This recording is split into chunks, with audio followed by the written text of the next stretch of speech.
High বন্ধুরা, আশা করি সমস্ত বন্ধুরা অনেক অনেক ভালো আছেন। এপি ইউটিউব চ্যানেলে সবাইকে স্বাগত। আবার একটা নিউ ভিডিও নিয়ে চলে আসলাম। ছুটির দিনে কীভাবে পাবদার রেসিপি চলবে তাহলে এক ঝলক দেখে নেবেন, দয়া করে স্কিপ না করে। পাবদাগুলো ছিল ডিমওয়ালা পাবদা, পরিষ্কার করে ধুয়ে নিয়েছি। তারপরে পরিমাণ মতন হলুদ, নুন, তেল মাখিয়ে নিচ্ছি। পাবদাগুলো এতটাই সুন্দর ছিল, সাইজগুলো সুন্দর, আর ডিমওয়ালা পাবদা খেতে অসাধারণ লাগে। পাবদাগুলো ভেজে নিচ্ছি পেনিতে তেল দিয়ে।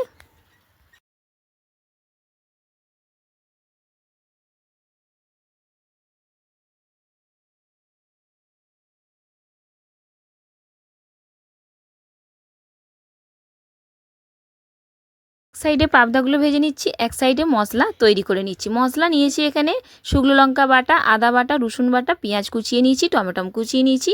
কড়াতে তেল দিয়ে দিয়েছি, এবারে পেঁয়াজটা তুলে দেবো কড়ার তেলে। কোনো বন্ধুরা যদি আমার চ্যানেলে নতুন এসে থাকেন, চ্যানেলটিকে সাবস্ক্রাইব করে নেবেন আর পাশে থাকা বেল আইকনটি প্রেস করবেন, তাহলে নতুন নতুন ভিডিওগুলো আপনাদের কাছে আগে পৌঁছাবে। আর যদি কোনো বন্ধুরা ফেসবুক থেকে দেখে থাকেন তাহলে ফেসবুক পেজটি ফলো করে নেবেন। মাছটা কিন্তু উল্টে পাল্টে ভাজা হয়ে গেছে।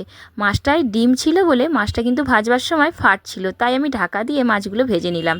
যদি আপনাদেরও মাছ ডিমওয়ালা মাছ নিয়ে আসেন তবে ঢাকা দিয়েই কিন্তু ভাজবেন, নালে গায়ে ছিটকে আসবে।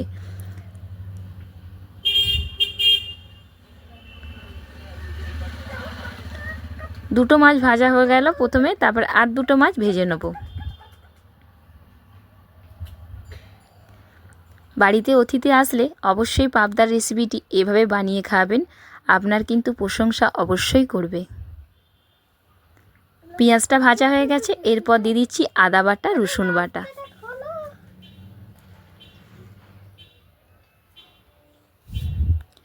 এরপর দিয়ে দিচ্ছি টমেটো কোচানো।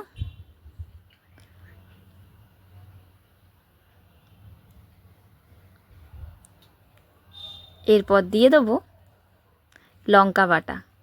শুকনো লঙ্কা বাটা মশলা করলে কিন্তু আলাদা একটা ফ্লেভার আসে। পরিমাণ মতন হলুদ গুঁড়োও দিয়ে দিলাম, পরিমাণ মতন নুন দিয়ে দিচ্ছি।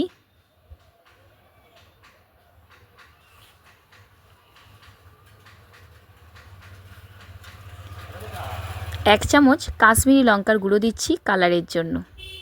আপনারা চাইলে এটা নাও দিতে পারেন, আর যদি মনে করেন কালারের জন্য দরকার তাহলে দিতে পারেন।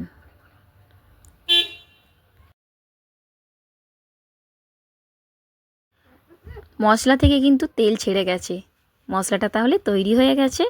মাছের পরিমাণ অনুযায়ী আমি মশলাতে এবারে জল দিয়ে দিলাম।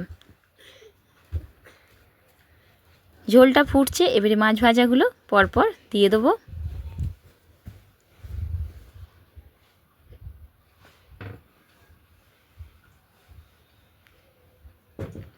খুন্তিয়ে করে মাছগুলোকে ঝোলের মধ্যে ডুবিয়ে দিলাম।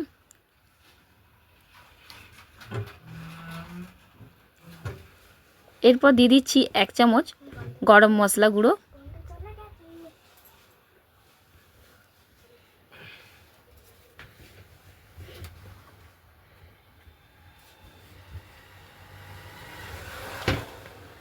পোস্ত নিয়েছি এখানে, সেই পোস্তটা ওপরে ছড়িয়ে দিলাম, গোটা পোস্ত।